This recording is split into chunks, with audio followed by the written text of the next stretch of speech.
Hello everyone. आज का जो हमारा टॉपिक है वो है ऑब्जर्वेशन मेथड या प्रेक्षण विधि। इससे पहले के वीडियो में मैंने आपको बताया था कि जो सबसे पहला मेथड था वो इंट्रोस्पेक्शन मेथड था, लेकिन वो आपके सिलेबस में नहीं है। और इंट्रोस्पेक्शन को पढ़ना इसलिए ज़रूरी था क्योंकि साइकोलॉजी का जो फर्स्ट मेथड था वो इंट्रोस्पेक्शन था। इंट्रोस्पेक्शन का मतलब होता है अपने बारे में या अंतर्दर्शन या इंट्रोस्पेक्शन में व्यक्ति अपनी भावनाओं के बारे में या अपनी अनुभूति के बारे में बताता है। तो वो उस समय की विधि थी जब आत्मा का विज्ञान या चेतना का विज्ञान माना जाता था, मनोविज्ञान को। लेकिन धीरे धीरे जैसे जैसे चेतना का विज्ञान से हम आगे बढ़े और जब वॉटसन ने 1913 में जब व्यवहारवाद की स्थापना की थी, इससे पहले मैंने आपको हिस्ट्री में बताया था कि बिहेवियरिज्म की स्थापना हुई थी या व्यवहारवाद की स्थापना हुई थी। व्यवहारवाद की स्थापना 1913 में हुई थी और ये वॉटसन ने की थी। व्यवहारवाद का मतलब था कि हम जो मनोविज्ञान में अध्ययन करते हैं वो व्यवहार का अध्ययन करते हैं, और व्यवहार हमें क्या है, सामने दिखाई देता है। इसीलिए हम जो चीज़ हमें सामने दिखाई दे रही है उसका तो हम अध्ययन कर सकते हैं। आत्मा या चेतना हमें दिखाई नहीं देती तो उसका हम अध्ययन नहीं कर सकते हैं। तो जब व्यवहारवाद आया, व्यवहारवाद आने के बाद ये हुआ कि व्यवहार का अध्ययन कैसे किया जाएगा। तो व्यवहार का अध्ययन करने के लिए जो मेथड अपनाया गया वो था ऑब्जर्वेशन या प्रेक्षण विधि। ये विधि होती क्या है, इसमें कोई भी अध्ययनकर्ता का मतलब जो भी उस विधि को अपना रहा है या इस मेथड का यूज़ कर रहा है वो यहाँ पर अध्ययनकर्ता कहलाएगा। प्राणी या जीव के व्यवहारों को निष्पक्ष भाव से प्रेक्षण या अवलोकन करता है।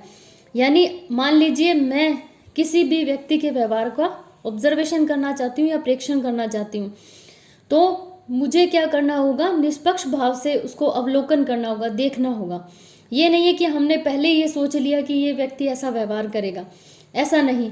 आप निष्पक्ष भाव से क्या करेंगे, सबसे पहले देखेंगे। उस अवलोकन के आधार पर हम क्या करेंगे, एक रिपोर्ट तैयार करेंगे।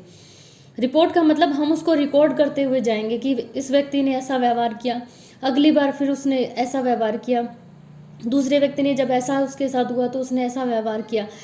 तो इस तरीके से हम क्या करेंगे, एक रिपोर्ट तैयार करेंगे। उस रिपोर्ट को एनालाइज करके या उसका विश्लेषण करके हम प्राणी के व्यवहार के बारे में एक निश्चित निष्कर्ष पर पहुंचते हैं।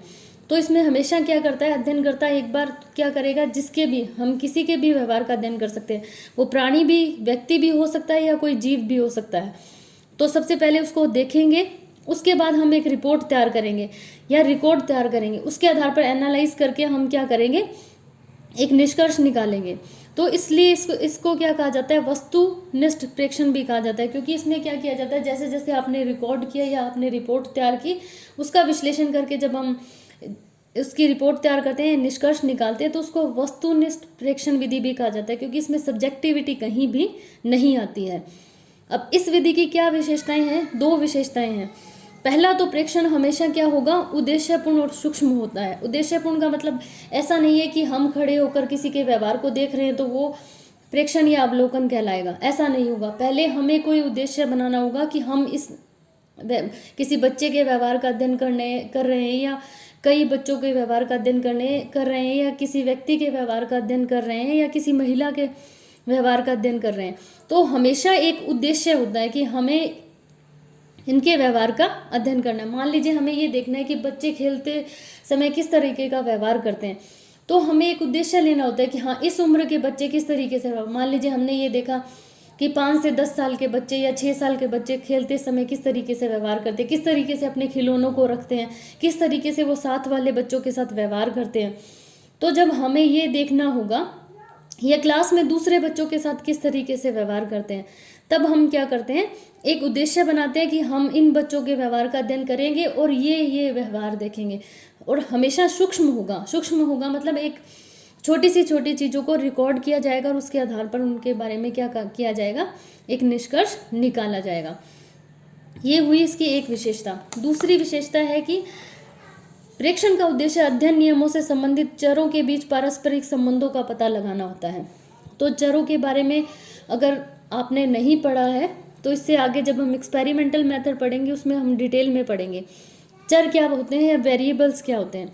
चर का मतलब होता है कि कोई भी घटना या कोई भी ऐसी चीज़ जिसे हम कम या ज़्यादा कर सकते हैं या जिसे हम किसी मात्रा के रूप में दर्शा सकते हैं, वो हमें क्या कहलाते हैं, चर कहलाते हैं। मात्रा के रूप में या कम या ज़्यादा कर सकते हैं किसी भी चीज़ को, या जिनको हम मापा जा सकता है, जिसे हम माप सकते हैं, वो हमारे चर कहलाते हैं। तो हम जब भी किसी विधि को अपनाएंगे तो वहाँ पर हम कुछ चरों के बीच में संबंध देखेंगे कि इन चरों के बीच में किस तरीके का संबंध है। इसको मैं भी आगे डिटेल में करवाऊंगी कि किस तरीके से आश्रित चर कौन से होते हैं, स्वतंत्र चर कौन से होते हैं, तो वहाँ पर आपको डिटेल में पता चल जाएगा कि चर होते क्या हैं।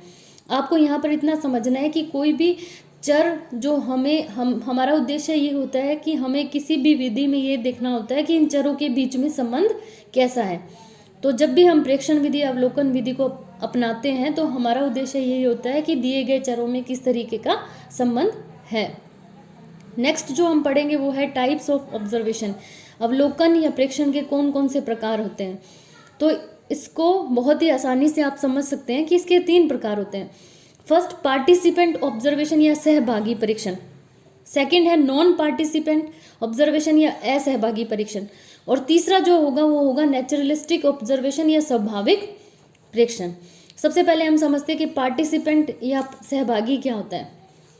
पार्टिसिपेंट का मतलब क्या होता है, जब हम खुद कहीं पर जाकर किसी चीज़ में भाग लेते हैं तो वो क्या कहलाता है, पार्टिसिपेंट करना। जैसे मान लीजिए हमने कहा कि आप किसी प्रतियोगिता में जाकर क्या कर रहे हैं, पार्टिसिपेंट कर रहे हैं, इसका मतलब हम वहाँ जाकर भाग ले रहे हैं। उसी तरीके से प्रेक्षक जो होता है, जो उस विधि को अपना रहा है या उस विधि का प्रयोग कर रहा है, वो प्रेक्षक कहलाता है। ये विधि प्रेक्षण कहलाती है। तो प्रेक्षक जब उन व्यक्तियों के साथ उन व्यवहारों में हाथ बटाते हुए प्रेक्षण करता है जिनका उसको अध्ययन करना होता है, तो वो पार्टिसिपेंट ऑब्जर्वेशन कहलाता है। जैसे अभी मैंने एग्जांपल लिया कि मान लीजिए हमें ये देखना है कि बच्चे खेलते किस तरीके से वो आपस में व्यवहार करते हैं। तो मान लीजिए कि हम प्रेक्षक, हमें उनके व्यवहारों का प्रेक्षण करना है। आप में से कोई प्रेक्षक है या मैं प्रेक्षक हूँ, तो मैं उनके साथ जाकर व्यवहार करूँगी या उनके साथ जाकर खेलूँगी और देखूँगी कि बच्चे किस तरीके से खेलने का व्यवहार करते हैं, किस तरीके से दूसरे बच्चों के साथ व्यवहार करते हैं। दूसरा हुआ नॉन पार्टिसिपेंट ऑब्जर्वेशन, जिसमें क्या किया जाता है, प्रेक्षक उन व्यवहारों में हाथ नहीं बटाता जिसका उसको ऑब्जर्वेशन करना होता है, बल्कि दूर खड़े होकर देखता है कि किस तरीके से बच्चे आपस में खेल रहे हैं।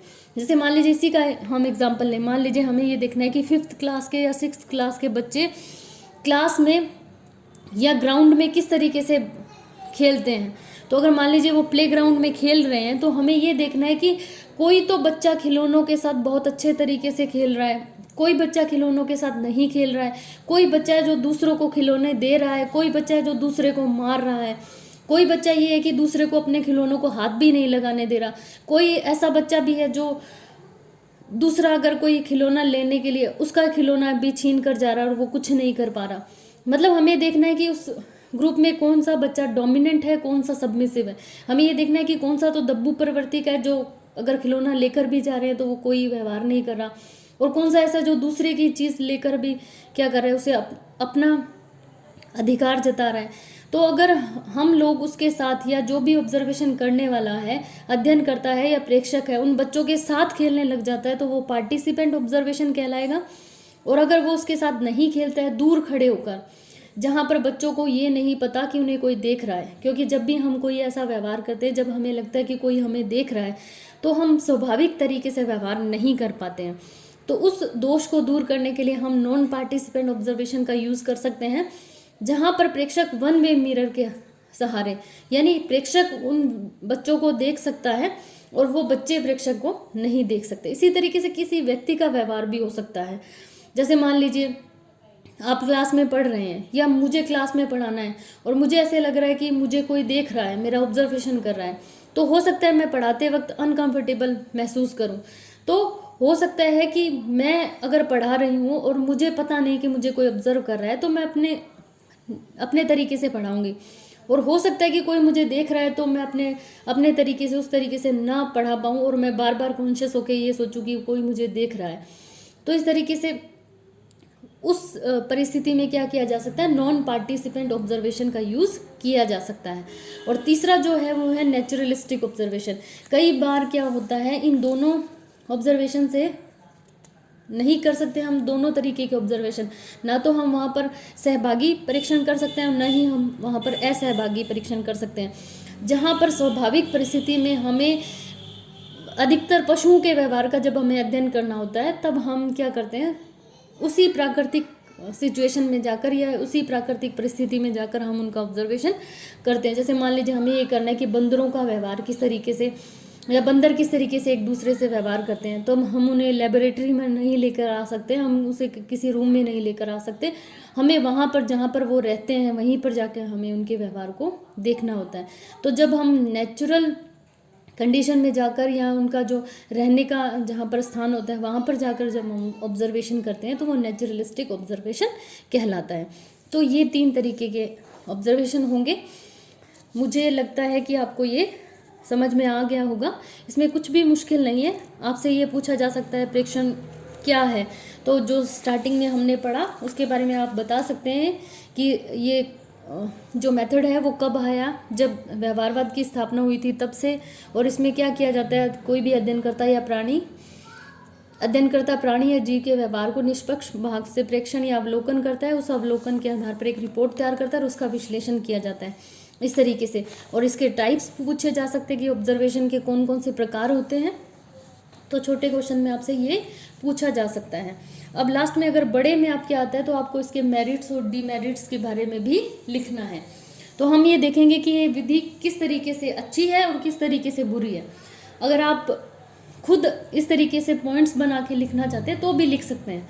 अब सबसे पहले आप ये सोचिए कि ये विधि जो मैंने आपको पहले बताया था कि इसको ऑब्जेक्टिव या इसको वस्तुनिष्ठ प्रेक्षण भी कहा जाता है, तो सबसे पहला हम इसकी मेरिट की बात अगर हम करें तो ये कह सकते हैं कि ये विधि ऑब्जेक्टिव होती है और इम्पर्सनल होती है, मतलब अवैयक्तिक होती है। इसमें व्यक्ति का अपना कुछ नहीं होता कि वो व्यक्ति किसी और तरीके का व्यवहार कर रहा है जिसका हमें ऑब्जर्वेशन करना है, और कोई ऑब्जर्वेशन करने वाला या अध्ययन करता या प्रेक्षक अपने तरफ से कुछ जोड़ कर कह रहा है, तो इस तरीके से नहीं होता। क्योंकि एक ही व्यक्ति का ऑब्जर्वेशन या कई व्यक्तियों को ऑब्जर्वेशन कई लोग करते हैं। मान लीजिए हमें एक ही व्यक्ति के व्यवहार के बारे में कोई निष्कर्ष निकालना है, तो ये नहीं है कि सिर्फ मैंने ऑब्जर्वेशन किया और निष्कर्ष निकाल दिया कि ये व्यक्ति तो इस तरीके का है। नहीं, पहले एक अध्ययनकर्ता करेगा, उसके बाद दूसरा, उसके बाद तीसरा, उसके बाद चौथा। जितने भी अध्ययनकर्ता होंगे वो क्या करेंगे, एक एक करके बार बार ऑब्जर्व करेंगे। उसके बाद अगर उनकी रिपोर्ट सेम रहती है कि हाँ सब ने एक ही तरीके का निष्कर्ष निकाला है, तो उसको एक निष्कर्ष मान लिया जाता है। लेकिन अगर ये है कि एक अध्ययनकर्ता कोई और निष्कर्ष निकाल रहा है और दूसरा अध्ययनकर्ता कोई और निष्कर्ष निकाल रहा है, तो उसे विश्वसनीय या वैध नहीं माना जाता।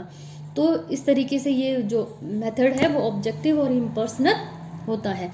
दूसरा जो है वो इस विधि ने मनोविज्ञान के कार्य क्षेत्र को काफ़ी विस्तृत कर दिया। क्यों कर दिया? क्योंकि ऑब्जर्वेशन तो हम किसी का भी कर सकते हैं। किसी को आपकी लैंग्वेज नहीं समझ में आती, कोई बिल्कुल छोटा बच्चा है, कोई बुजुर्ग है, या आपकी भाषा नहीं जानता या बोलना नहीं जानता, तो भी हम उनके व्यवहार का ऑब्जर्वेशन या उसके जो बिहेवियर को ऑब्जर्व कर सकते हैं। तो हम बहुत सारे लोगों पर या प्राणियों पर भी इसका, मान लीजिए आप बंदरों के व्यवहारों का, चींटियों के व्यवहारों का, किसी के भी व्यवहार का अध्ययन करना चाहते हैं तो आप आसानी से इसका प्रयोग कर सकते हैं। तीसरा है, इस विधि द्वारा एक समय में एक से अधिक प्राणियों के व्यवहारों का निरीक्षण आसानी से किया जा सकता है। जैसे मैंने आपको अभी एग्जाम्पल बताया कि मान लीजिए आपको एक ही क्लास के बच्चे या एक ही स्कूल के बच्चे किस तरीके से प्लेग्राउंड में खेलते हैं, किस तरीके से क्लासरूम में बैठते हैं, पढ़ते हैं, तो हम एक ही साथ एक ही क्लास के, मान लीजिए मैं ये कहूँ कि फर्स्ट ईयर के बच्चे किस तरीके से क्लास में पढ़ते हैं, तो हम बहुत सारे लोगों का एक ही बार में ऑब्जर्वेशन कर सकते हैं और एक व्यक्ति का भी कर सकते हैं। और इस विधि से जो हमें आंकड़े प्राप्त होते हैं उनका हम स्टेटिस्टिकल एनालिसिस भी बहुत आसानी से कर सकते हैं। इसमें जो हमें आंकड़े मिलते हैं उन पे हमें जो स्टेट्स यूज़ करनी होती है, सांख्यिकी यूज़ करनी होती है, उसे भी हम बहुत आसानी से यूज़ कर सकते हैं, क्योंकि हमें इसमें सीधा डेटा आसानी से मिल जाता है।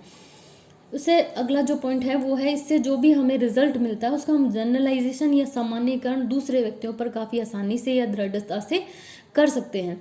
अब सबसे पहले हम ये समझेंगे कि जनरलाइजेशन होता क्या है। जनरलाइजेशन का मतलब है कि मैंने कोई एक रिजल्ट निकाला, किसी एक व्यक्ति पर निकाला, वैसे ही दूसरे व्यक्ति वैसा ही व्यवहार करेंगे, ऐसा मैं मान सकती हूँ। तो ये मानना क्या कहलाता है? जनरलाइजेशन कहलाता है। जब भी हम किसी एक व्यक्ति पर अध्ययन करते हैं, उसी से मिलते जुलते दूसरे व्यक्ति पर भी यही लागू होगा। अगर ये व्यक्ति ऐसा व्यवहार कर रहा है तो दूसरा भी ऐसा ही करेगा, अगर वो वैसा है। तो इस तरीके से हम जनरलाइजेशन भी कर सकते हैं। जैसे मान लीजिए मैं ये कहूँ, किसी बिल्ली पे मैंने प्रयोग किया, तो बिल्लियाँ इस तरीके का व्यवहार करती हैं, या ये बिल्ली इस तरीके का व्यवहार कर रही है तो दूसरी भी इस तरीके से का व्यवहार करेगी। क्लास में एक बच्चा इस तरीके का व्यवहार कर रहा है तो दूसरा बच्चा भी उस तरीके का व्यवहार करेगा। इस तरीके से हम जनरलाइजेशन या सामान्यीकरण दृढ़ता के साथ कर सकते हैं। उसके बाद अगर हम बात करें इसके डिमेरिट्स की, तो इसके जो सबसे बड़ा अवगुण ये है कि प्रेक्षक जो होता है वो अपने पूर्वाग्रह, आवश्यकताएं या मनोवृत्तियां आदि कहीं ना कहीं उसके ऑब्जर्वेशन को क्या करती हैं? प्रभावित करती हैं। मान लीजिए जैसा उसका जो अध्ययन करता है, अगर उसके मन में कोई ऐसा पूर्वाग्रह बना हुआ, पूर्वाग्रह का मतलब आप पहले से कुछ अनुमान लगा लेते हैं कि ये तो ऐसा होगा, या इस तरीके के व्यक्ति ऐसे होते हैं। या जैसे मान लीजिए क्लास में एक बच्चा एक दिन लेट आया तो लेट आने वाले ऐसे होते हैं, या ये इस तरीके का जब हम पहले से कोई अजम्पशंस बना लेते हैं, या मेरा एटीट्यूड इस तरीके का है कि मैं दूसरे व्यक्ति के व्यवहार को भी वैसा ही देख रही हूँ, तो कई बार व्यक्ति अपने आवश्यकता के अनुसार भी दूसरों के व्यवहार का विश्लेषण कर लेता है। तो जहाँ पर व्यक्ति अपनी आवश्यकता के अनुसार, अपने मनोवृत्ति के हिसाब से या अपने पूर्वाग्रह के हिसाब से दूसरे व्यक्ति का विश्लेषण करता है, तब क्या होता है? उसमें ऑब्जेक्टिविटी नहीं रहती और वहाँ पर सब्जेक्टिविटी आ जाती है। तो ये इसका एक अवगुण है। उसके बाद ये है कि नेक्स्ट पॉइंट है, इस विधि में प्राणी के व्यवहारों का प्रेक्षण कर उसके मानसिक क्रियाओं के बारे में जानने की कोशिश की जाती है, परंतु इस दिशा में सफलता हमेशा प्रेक्षक को नहीं मिल पाती है। कई बार हम क्या करते हैं, व्यक्ति के व्यवहार को देखकर या उसके व्यवहार का ऑब्जर्वेशन करके, अवलोकन करके उसके बारे में क्या करते हैं? जानने की कोशिश करते हैं। लेकिन हमेशा ऐसा नहीं होता कि हम जो सोच रहे हैं वो वही होगा। जैसे मान लीजिए कई बार क्या होता है गांव में या कहीं भी, अगर मान लीजिए दो लोग बहुत समय बाद एक दूसरे से मिले हैं, तो वो क्या करते हैं? एक दूसरे से गले मिल रहे हैं और आंसू भी निकल रहे हैं, या एक दूसरे को देखकर उनके आंखों में से आंसू आने लग गए। अब हम आंसू को किससे जोड़कर देखते हैं कि इनको जरूर कोई दुख होगा तब ये मतलब रो रही होंगी, लेकिन ऐसा नहीं होता। कई बार क्या होता है कि आपको इतनी अधिक खुशी होती है कि खुशी की वजह से भी आप में आंसू आने लग जाते हैं। तो कई बार ऐसा व्यवहार भी होता है जिस व्यवहार को देखकर हम उसके बारे में ये नहीं कह सकते कि ये जो व्यवहार किया गया इसके पीछे का कारण यही है। तो कई बार ऑब्जर्वेशन में ये भी रहता है। नेक्स्ट है, इस विधि में प्रेक्षण जो है वो स्वाभाविक और अनियंत्रित परिस्थिति में किया जाता है। इसका परिणाम ये होता है कि प्राप्त निष्कर्ष की व्याख्या उचित कारण परिणाम संबंध के रूप में नहीं की जा सकती। ऑब्जर्वेशन जो होता है वो अनकंट्रोल्ड कंडीशन में किया जाता है। क्यों? क्योंकि मान लीजिए लेबोरेटरी में अगर हम अध्ययन कर रहे हैं तो वहाँ पर परिस्थितियाँ नियंत्रित होती हैं, लेकिन जब हम स्वाभाविक किसी परिस्थिति में जाकर अध्ययन करते हैं तो वो अनियंत्रित होती है, वो हमारे नियंत्रण में नहीं होती हैं परिस्थितियाँ। और जब परिस्थितियाँ हमारे नियंत्रण में नहीं होती तो हम कॉज इफेक्ट रिलेशनशिप नहीं बता सकते।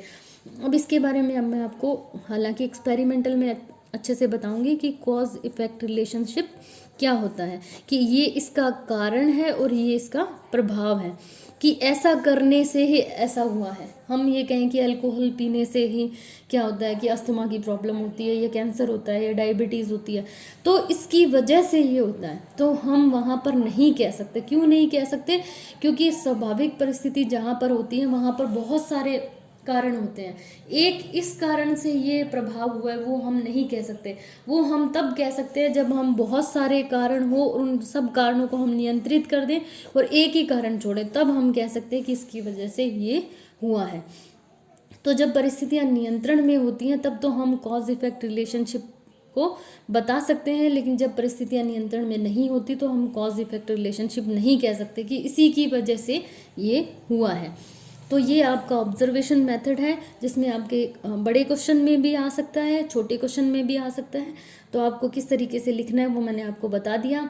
मीनिंग आ सकता है इसका, मीनिंग ऑफ ऑब्जर्वेशन आ सकता है, टाइप्स ऑफ ऑब्जर्वेशन आ सकता है, पूरा डिटेल में भी पूछा जा सकता है, प्रेक्षण विधि को समझाइए। तो आपको इस तरीके से इसको अटेम्प्ट करना है। Thank you.